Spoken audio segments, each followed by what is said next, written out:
Assalamualaikum warahmatullahi wabarakatuh. Alhamdulillah rabbil alamin wal aqibatu lil muttaqin wa la udwana illa 'alal zalimin.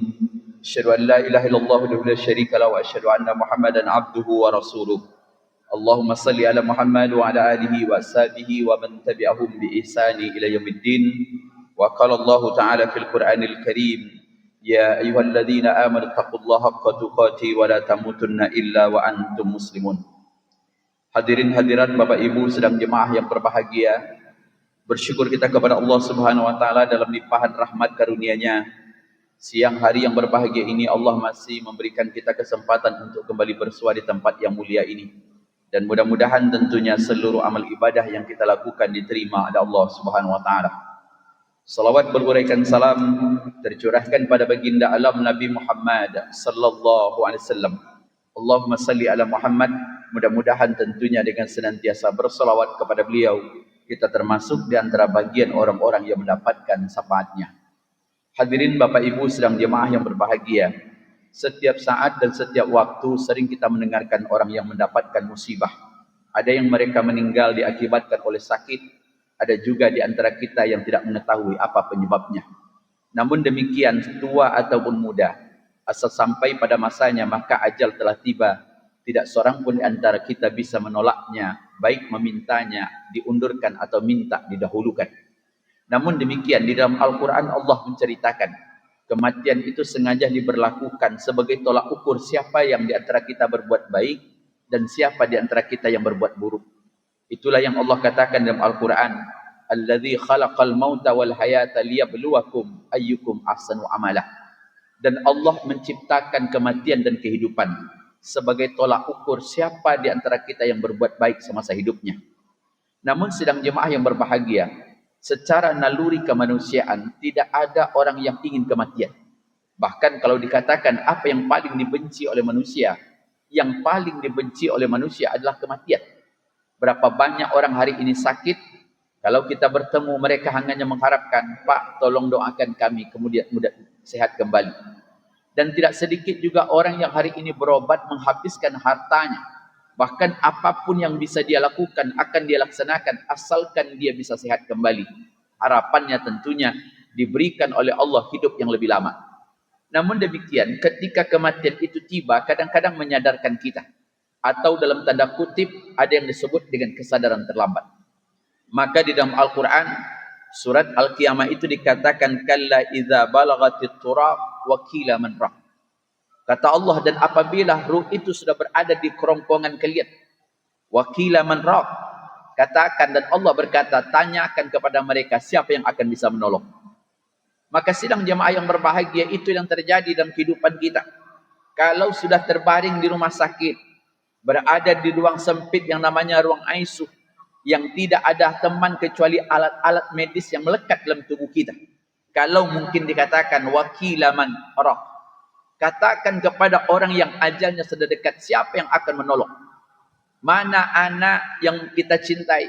Mana harta yang selama ini kita sibuk sehingga lupa kita untuk beribadah? Maka Allah katakan, siapa yang akan menolong kalian? Apatah lagi yang timbul ketika itu? Wa zanna annahul firaq, dan dia baru sadar bahwa kematian itu akan segera datang kepadanya. Maka sidang jemaah yang berbahagia, maka kadang-kadang apa yang diungkapkan oleh Nabi, ketika ruh itu berada di kerongkongan baru kita ingin melakukan amal soleh.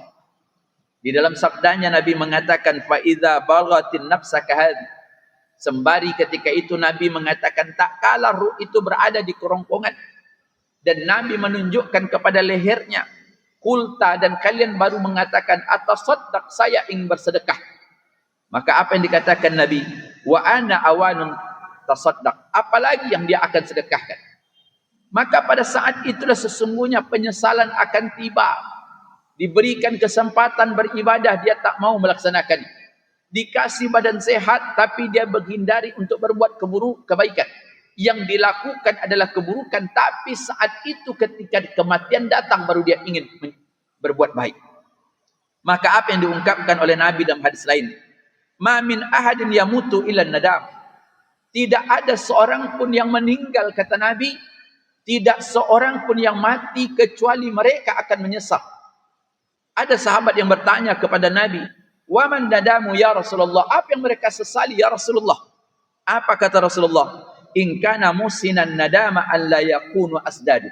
Orang-orang yang soleh, orang-orang yang banyak berbuat amal, kemudian mereka meninggal, maka mereka menyesal. Kalau ditanya apa yang mereka sesalkan, mengapa ketika meninggal mereka sudah mendapatkan gambaran nikmat yang mereka dapatkan, kemudian mereka mengatakan, mengapa dulu kami tidak lebih optimal untuk melakukan amal soleh? Wa in kana musi'an nadama alla yakunu naz'un.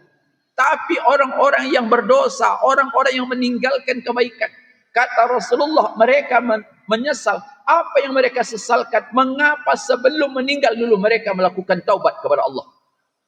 Tapi sidang jemaah yang berbahagia, pada saat itulah sesungguhnya tidak lagi dibuka pintu untuk kembali, dan penyesalan hanya sebuah tinggal kenangan.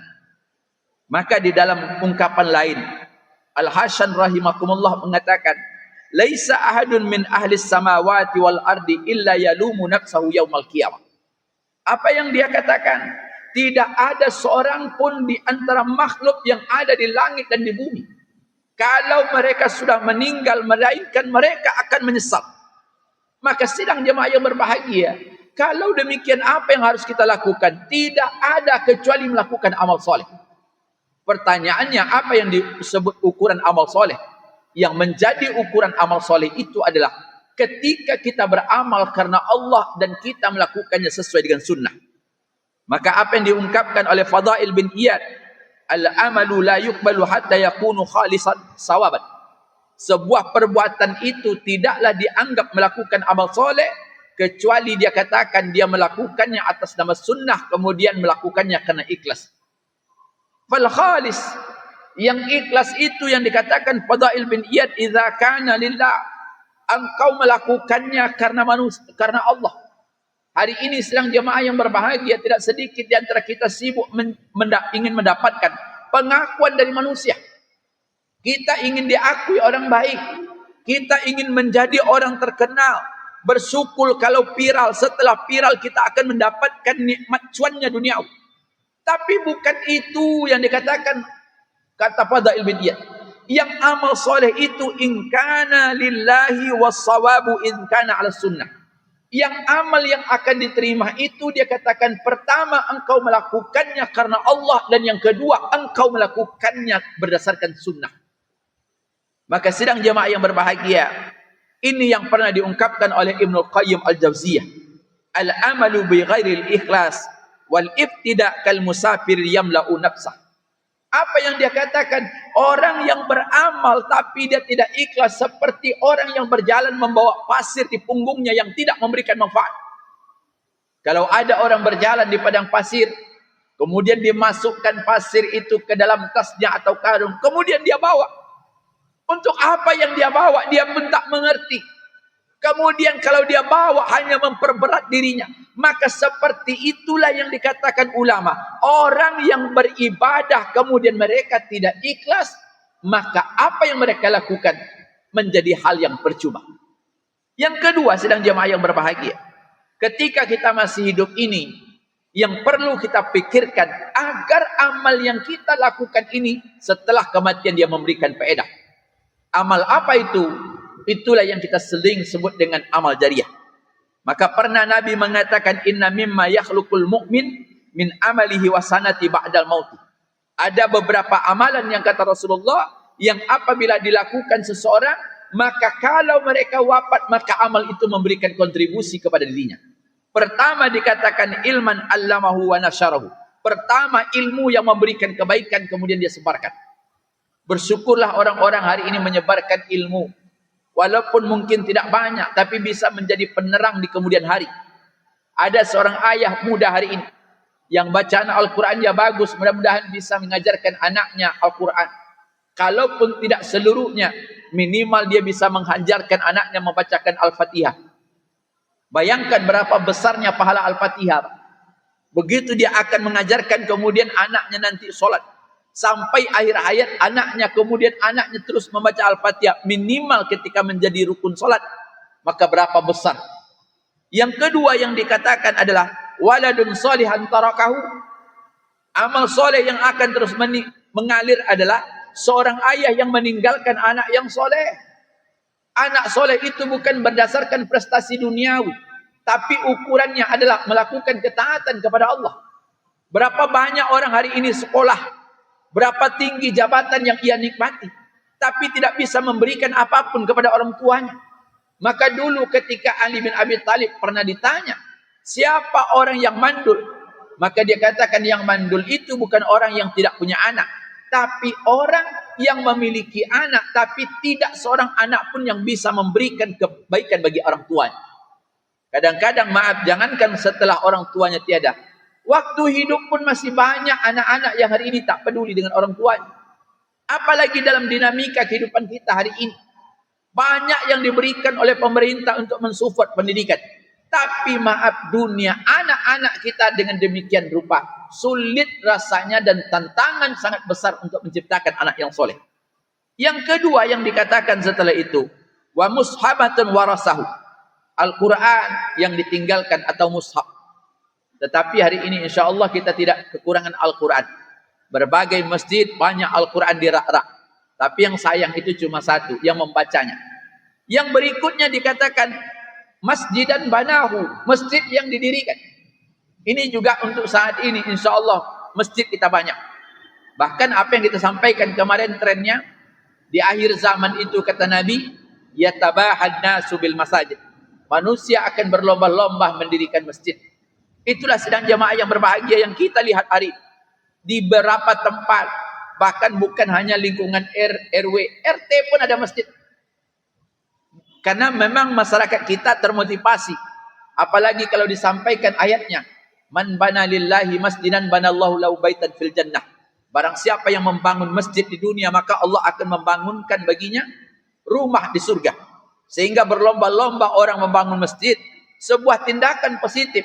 Yang mengkhawatirkan cuma satu, begitu masjid berdiri, yang jamaahnya hilang. Hari ini banyak jamaah sholat di Masjid Taqwa. Alhamdulillah, begitu pulang maghrib, jamaah takwanya kosong. Pindah pula dia masjid sana. Di sana ramai pula maghribnya. Begitu zuhur kosong karena jamaahnya. Jadi jamaahnya itu trans masjid ya. Yang kita khawatirkan jemaah yang di sana itu juga jemaah yang di sini. Jemaah yang di sini itu juga yang di tempat dia. Gak bertambah.